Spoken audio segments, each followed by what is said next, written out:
Bonjour à tous et bienvenue si vous nous rejoignez sur France 24. Bienvenue dans cette nouvelle édition. Trouver à tout prix des survivants et vite. La course contre la montre se poursuit en Turquie comme en Syrie.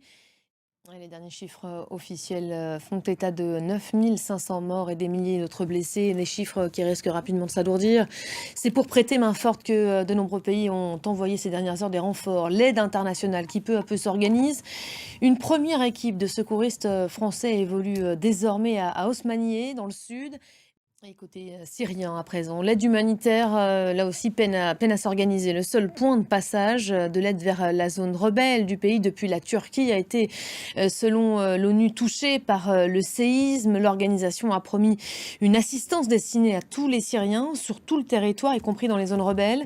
Mais elle peine à se concrétiser malgré les premiers renforts envoyés par l'allié russe. C'est ce que nous raconte en image tout de suite Laura Cambo.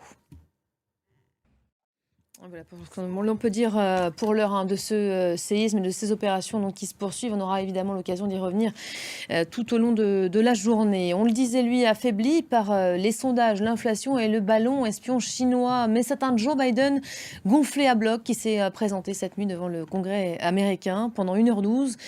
Il a fait son traditionnel discours sur l'état de l'Union, une allocution de politique générale face aux parlementaires pour réclamer de pouvoir finir le travail en concrétisant les promesses qui l'ont porté à la Maison-Blanche.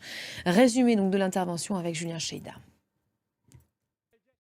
On va plus loin tout de suite avec Bilal Taramé. Bonjour Bilal. Bonjour Elisabeth. On l'attendait, Joe Biden, sur l'économie. À ce niveau-là, pas de surprise. Il a prononcé un message plutôt optimiste.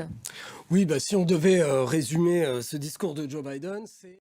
Voilà, l'unité du pays, on en est effectivement loin à l'image de ce congrès divisé, on nous l'a rappelé hier soir. Merci beaucoup Bilal pour le décryptage. C'est la fin de cette édition, restez avec nous. D'autres infos tout de suite sur nos antennes. L'information qui se poursuit encore et toujours sur notre site internet www.france24.com. À tout à l'heure.